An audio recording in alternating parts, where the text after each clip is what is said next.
আসসালামু আলাইকুম। দেশ ও দেশের বাইরে যারা আমার এই ভিডিও দেখতেন তাদের সকলকে শুভেচ্ছা। আপনারা সকলে জানেন গত 12 তারিখে আমাদের ঝিনাইদহ 4 আসনের সংসদ সদস্য আনোয়ারুল আজিম আনার ভারতে যায় এবং 13 তারিখে তাকে ভারতের একটা জায়গায় একটা অ্যাপার্টমেন্টে তাকে হত্যা করা হয়। কে তাকে হত্যা করলো? এই আনোয়ারুল আজিমটাকে, তার রাজনৈতিক ইতিহাস কি, অপরাধ জগতে তার বিচরণ কেমন, অপরাধ জগতে তার সংশ্লিষ্টতা কেমন, কেন তাকে হত্যা করা হলো, তার হত্যাকারীকে, হত্যাকারীর পিছনে মাস্টার মাইন্ড আবার কে, বর্তমানে তার আসলে অবস্থা কি, তার লাশ কোথায়, তার খুনিরা কোথায়, এই সমস্ত বিষয়গুলো নিয়ে আজকে আমরা আলোচনা করব। আশা করি আমার সমস্ত আলোচনাটা আপনারা আমার সাথে থাকবেন এবং আলোচনা আপনার ভালো লাগলে লাইক এবং কমেন্ট করবেন এবং পারতপক্ষে যদি পারেন আমার চ্যানেলটাকে সাবস্ক্রাইব করবেন। আমরা শুরু করি আমাদের আনোয়ারুল আজিমের ব্যক্তিগত জীবন দিয়ে। আনোয়ারুল আজিমের পরিচয়টা কি, কে এই আনোয়ারুল আজিম? তার পূর্ণ নাম আনোয়ারুল আজিম আনার।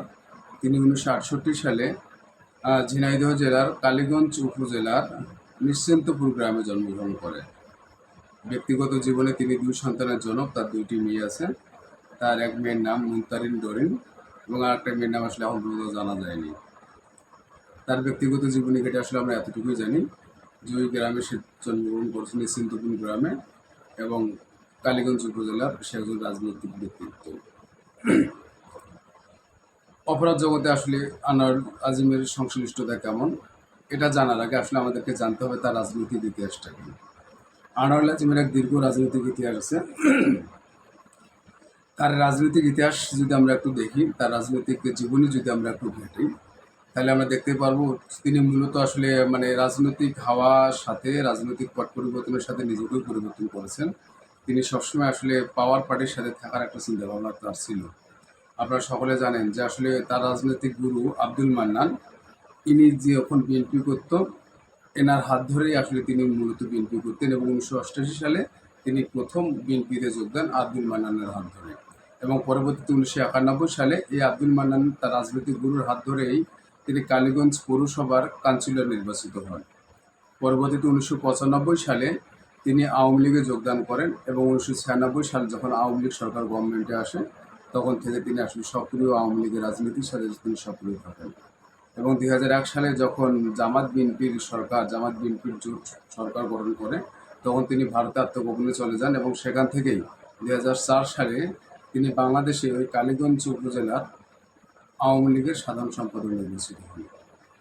পরবর্তীতে 2008 সালে সংসদ নির্বাচনে তিনি আসলে আওয়ামী লীগের মনোনয়ন চান এবং তার রাজনৈতিক গুরু, এখান থেকে তার সাথে একটা দ্বন্দ্ব তৈরি হয় আব্দুল মান্নানের সাথে এবং একটা ফাটল সৃষ্টি হয়। তিনি মনোনয়ন না পেয়ে 2009 সালে উপজেলা নির্বাচনে প্রতিদ্বন্দ্বিতা করেন এবং কালীগঞ্জ উপজেলা চেয়ারম্যান হিসেবে তিনি নির্বাচিত হন। পরবর্তীতে আব্দুল মান্নান সাহেব মারা গেলে 2014 সাল, 2018 সাল এবং 2024 সাল এই পরপর 3বার তিনি আওয়ামী লীগের মনোনয়ন নিয়ে নির্বাচিত হন ঝিনাইদহ 4 আসনের। এই ছিল তার দীর্ঘ রাজনৈতিক ইতিহাস। রাজনীতির সাথে তিনি ওতপ্রোতভাবে জড়িত ছিলেন এবং রাজনীতি করতেন এবং যেটা বলা যায় আওয়ামী লীগের রাজনীতি করতেন। অপরাধ জগতে তার বিচরণ কেমন, অপরাধ জগতে তার সংশ্লিষ্টতা কেমন, আপনারা সকলে জানেন। তার এই দীর্ঘ রাজনৈতিক জীবনের ইতিহাসের মতোই তার অপরাধ জগতের ইতিহাসটাও অনেক বেশি বিস্তৃত। অপরাধ জগতের বিস্তৃতি, অপরাধ জগতে তার যে ইতিহাস সেটা অনেক বেশি ব্যাপক। 1986 সালে যখন সরকার ক্ষমতায় ছিল, এরশাদ ক্ষমতায় ছিল, তখন থেকেই তিনি আসলে বিভিন্ন ধরনের চোরাচালান, মাদক কারবারি, এগুলোর সাথে তিনি আসলে অস্ত্র ব্যবসা, কি বলে হয় যে আপনার চরমপন্থীদের আসলে সাপোর্ট দেওয়া, এই বিভিন্ন ধরনের অপরাধ কর্মকাণ্ডে তিনি আসলে জড়িত ছিলেন। এমন কোনো বড় অপরাধ নাই, এমন কোনো বড় অপরাধমূলক কর্মকাণ্ড নাই যেগুলোর সাথে আসলে তার সংশ্লিষ্টতা খুঁজে পাওয়া যায়নি। মাদক কারবারি, হুন্ডি ব্যবসা, স্বর্ণ চোরাচালান, তারপর টেন্ডারবাজি, দখলবাজি, টার্গেট কিলিং, তারপর আর কি আছে, এরকম প্রায় প্রত্যেকটা বড় বড় যে অপরাধ, সেই অপরাধের সাথে তিনি জড়িত ছিলেন। এবং এই অপরাধমূলক কর্মকাণ্ড করার ক্ষেত্রে তার রাজনৈতিক পরিচয়, এগুলোকে তিনি হাতিয়ার হিসেবে ব্যবহার করতেন। তার রাজনৈতিক প্রতিপত্তি বাড়ার সাথে সাথে তার অপরাধমূলক কর্মকাণ্ডটা দিন দিন বেড়ে চলতেছিল এবং ওই এলাকায় তিনি একটা ডন হিসেবে পরিচিত ছিলেন ওই এলাকার মানুষের কাছে তিনি একটা আতঙ্ক ছিলেন। যদিও তিনি রাজনৈতিক ব্যক্তি হিসাবে ভালো ছিলেন, অনেকেই বলে যে আসলে তার রাজনৈতিক ক্যারিয়ার ভালো, কিন্তু আসলে অপরাধ তিনি এত বেশি করেছেন তার জীবনে যে আসলে তার এই অপরাধটাই তার রাজনৈতিক যে আসলে একটা বিকাশ ছিল সেই বিকাশটাকে আসলে ডেকে দিয়েছে। এবং 2006 সালে সে ইন্টারপোলের ওয়ান্টেড আসামি ছিলেন এবং একসময় তার পুলিশের খাতায় 24টি মামলা ছিল তার নামে। চিন্তা করেন, একজন এমপির 24টি মামলা ছিল, চিন্তা করা যায়? তো যাই হোক, এই ছিল তার অপরাধমূলক কর্মকাণ্ড। এবং এখানে আমি আর একটা বিষয় আসলে অ্যাড করে দিই, তার এই অপরাধমূলক কর্মকাণ্ডগুলো যখনই প্রকাশ্যে আসে অথবা কেউ যদি তার চোরাচালান, তার চোরাচালানটাকে পুলিশকে তথ্য দিত বা ইনফর্ম করতো, সাথে সাথে তিনি টার্গেট কিলিংয়ের একটা আসলে মিশন হাতে নিতেন। ওই ব্যক্তিগুলোকে তিনি আর দুনিয়ায় রাখতেন না, হয় তাদেরকে মেরে ফেলতেন নতুবা তাদেরকে গুম করে ফেলতেন। আমাদের এমপি আনার, যাই হোক, আমরা তার অপরাধমূলক কর্মকাণ্ডগুলো জানলাম। এখন আসলে আমাদের জানা দরকার তাকে আসলে কে হত্যা করলো, তার এই হত্যার পিছনে মাস্টার মাইন্ড কে। আপনারা সকলেই জানেন তার এই অপরাধমূলক কর্মকাণ্ডগুলো মূলত তার কয়েকজন ব্যবসায়িক পার্টনার ছিল। স্বর্ণ চোরাচালানের যে পার্টনার, সেই পার্টনারের নাম হয়েছে আখতারুজ্জামান শাহীন। এই আখতারুজ্জামান শাহীন একজন যুক্তরাষ্ট্র প্রবাসী এবং এক সময়ে এই এমপি আনোয়ার আজিমের বাল্যবন্ধু ছিল এবং দুজনেই ফুটবল খেলত। যখন আনোয়ার আজিম সাহেব রাজনীতিতে সক্রিয় হন, ঠিক তখনই আখতারুজ্জামান সাহেব ডিবি লটারির মাধ্যমে যুক্তরাষ্ট্রে চলে যান এবং সেখানে তিনি স্থায়ীভাবে বসবাস শুরু করেন এবং একসময় তিনি যুক্তরাষ্ট্রের নাগরিকত্ব পান। এবং তারপরও তিনি মাঝে মাঝে দেশে আসতেন এবং এই এমপি আনোয়ার আজিমের সাথে স্বর্ণ চোরাচালানের ব্যবসা করতেন। এখন তার এই মাস্টার মাইন্ড পিছনেই আখতারুজ্জামান শাহীন ছিলেন, কিন্তু আসলে তার এই হত্যাকাণ্ডটা, এই আনারের হত্যাকাণ্ডটা আসলে বাস্তবায়িত করেছে তারা। এই বাস্তবায়িত করেছে শিমুল ভুইয়া নামে আখতারুজ্জামান শাহীনের এক আত্মীয়, যেটাকে আমি বিআই বলি আর কি, বিআই সম্ভবত বিআই হবে। এই শিমুল ভুইয়া, যিনি একজন মানে চিহ্নিত অপরাধী, যিনি একজন চিহ্নিত কি বলি চরমপন্থী নেতাদের সাপোর্ট দেওয়া, চরমপন্থী নেতাদের সাপোর্ট দেওয়া মতো কুখ্যাত সন্ত্রাসী। তার সাথে ছিল তার কথিত বান্ধবী, কথিত প্রেমিকা শিলিস্তা রহমান, 20 বছর বয়সের একটা সুন্দরী তরুণী, এবং সেই সাথে কসাই জিহাদ, যিনি আসলে অবৈধভাবে ভারতে আছেন এবং তিনি আসলে কসাইগিরি করেন এবং সেই সাথে মাঝে মাঝে যদি পারেন এরকম আসলে কিলিং মিশনে তিনি অংশগ্রহণ করেন। সেই সাথে মোস্তাফিজ, আরেকজন ফয়সাল সাদিক সম্ভবত নাম, এইরকম কয়েকজন ব্যক্তির সহায়তায় আসলে আনোয়ার আজিমকে হত্যা করা হয়। কিভাবে তাকে হত্যা করা হয়? আপনারা সকলে জানেন যে আসলে গত 12 তারিখে তিনি ভারতের উদ্দেশ্যে যাত্রা করেন এবং সেখানে তার পারিবারিক বন্ধু কি বিশ্বাস যেন নাম, সেই বিশ্বাসের বাড়িতে তিনি ওঠেন এবং 13 তারিখে তিনি কি করেন, কলকাতার নিউ টাউনে সঞ্জীবা ফ্ল্যাটে তিনি আসলে ওঠেন এবং সেখানেই তাকে মূলত হত্যা করা হয়। হত্যা করার পূর্বে তাকে আসলে মূলত ব্ল্যাকমেলিংয়ের একটা চিন্তাভাবনা ছিল শিলিস্তা রহমানের সাথে। শিলিস্তা রহমানকে আসলে নগ্ন করে, তার নগ্ন ছবি ধারণ করে এক ধরনের ব্ল্যাকমেলিংয়ের চিন্তাভাবনা ছিল এবং সেই ক্ষেত্রে তাকে ক্লোরোফর্মের ব্যবহার করা হয়। কিন্তু ক্লোরোফর্মের মাত্রা এত বেশি ছিল, এই চেতনানাশক ওষুধের এত বেশি মাত্রা ছিল, তিনি আসলে চেতনাই ফিরে পাননি। পরবর্তীতে তাকে বালিশ দিয়ে হত্যা করা হয় এবং তার হত্যার পর আপনারা চিন্তাও করতে পারবেন না, তার যে চামড়া, সেই চামড়াটাকে এক এক করে উঠিয়ে দেওয়া হয় এবং মাংসগুলোকে কিমা করা হয়। কিমা করে সেই মাংসগুলো পায়খানার কমোডে ফেলাই দিয়ে একে ফ্লাশ মেরে দেওয়া হয় যাতে তারা আসলে চলে যায়।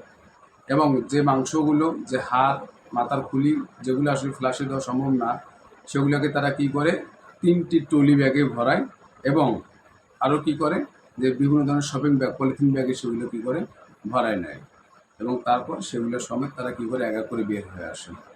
নির্মমভাবে তাকে হত্যা করা হয় এবং তার এই হত্যাকাণ্ডের পিছনে তারা যে আসলে প্ল্যানটা করে, সেই প্ল্যানটা মোটামুটি 3 মাস আগের, এবং তারা ঢাকায় আসলে হত্যাকাণ্ডটা ঘটাতে চেয়েছিল, কিন্তু ঢাকায় আসলে কখনো ধরা পড়ার ভয়ে, কখনো যদি ধরা পড়ে এই ভয়ে তারা ঢাকায় তাদের আসলে প্ল্যানটাকে সাকসেস করতে পারে না। পরবর্তীতে তারা আসলে কলকাতায়, যেহেতু এমপি আনারের সবসময় কলকাতায় ভারতে যাতায়াত ছিল, সেহেতু তারা এইখানে তারা আসলে তাদের এই কিলিং মিশনটাকে কী করে অপারেট করে। এখন এখন কি অবস্থা, খুনিগুলো কোথায়? এবং আপনারা সকলে জানেন যে আসলে যারা এই হত্যাকাণ্ডে জড়িত ছিল তারা এক এক করে কয়েকজন 14 এবং 15 তারিখে ঢাকায় আসে এবং বাকি 2-1 জন আসলে ইন্ডিয়ায় অবস্থান করে। এই শিলিস্তা রহমান, শিমুল ভূঁইয়া এদেরকে ঢাকায় গ্রেপ্তার করা হয় এবং পরবর্তীতে তাকে আইনের আশ্রয়ে আদালতে প্রেরণ করা হয় এবং সেখান থেকে তাদের 8 দিনের রিমান্ড মঞ্জুর করা হয়। এবং জিহাদ এবং ওই যে ট্যাক্সি চালক, যে ট্যাক্সি চালকে যে ট্যাক্সির সাহায্যে আসলে তাদের লাশগুলোকে আসলে গুম করানোর ব্যবস্থা করা হয় লাশটাকে, সেই ট্যাক্সি চালককে কলকাতার পুলিশ গ্রেপ্তার করে এবং সেখানে তাদের 11 দিনের রিমান্ড মঞ্জুর করা হয়। এবং এই রিমান্ড তাদের গ্রেপ্তারের ফলেই আসলে মূলত আমরা তথ্যগুলো জানতে পারতেছি। এত লোমহর্ষক খুনের বর্ণনাটা আমরা আসলে জানতে পারতেছি।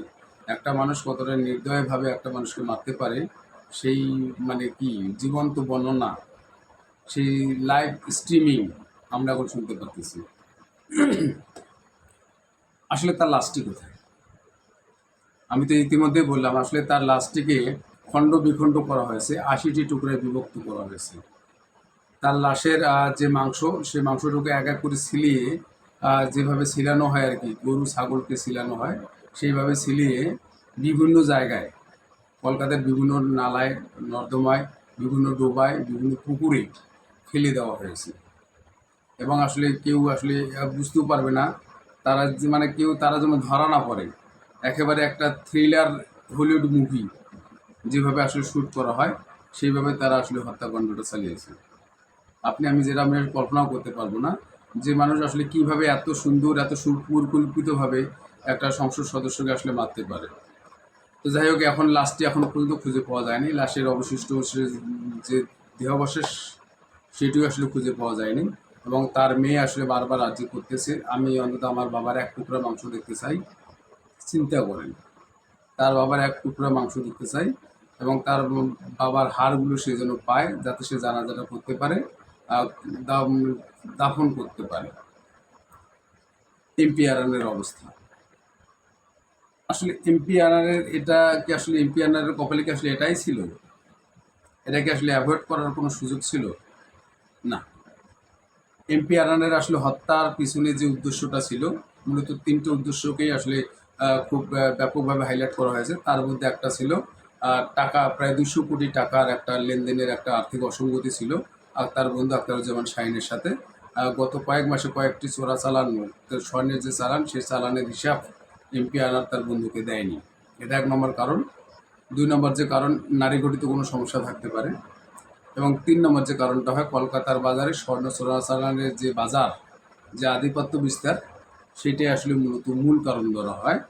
যে আসলে এক সময়ে যে ব্যবসাটা 2 বন্ধুই করতো, আখতারুজ্জামান শাহীন এবং এমপি আনার দুজনেই করতো, সেখানে এমপি আনার আস্তে আস্তে তার বন্ধুকে কি করে এখান থেকে তাকে বাদ দেওয়ার একটা চেষ্টা করে এবং সে একক আধিপত্য বিস্তার করে এই চোরাচালান ব্যবসায় কলকাতায়। এই যে আধিপত্য বিস্তার, এটাই মূলত একটা কারণ ধরা হয় এবং এই কারণটাকেই আসলে কেন্দ্রীভূত করে গত 3 মাস থেকেই তাকে হত্যা করার একটা পরিকল্পনা করা হয়। তো যেটা আমি বললাম যে আসলে এটাকে অ্যাভয়েড করার কোনো সুযোগ ছিল না। বাপ কেউ ছাড়ে না। পাপ করলে পাপের মাত্রা যখন আসলে বেড়ে যাবে, পাপ যখন আসলে বেশি হবে, আসলে কেউ বুঝতেই পারবে না তার আসলে পতন কীভাবে হবে। কোনো না কোনোভাবেই ওই অপরাধ করে কেউ ছাড় পাবে না। এটা একটা জ্বলন্ত উদাহরণ, জ্বলন্ত প্রমাণ হিসেবে আসলে আপনারা নিতে পারেন। অতএব সাবধানে থাকুন।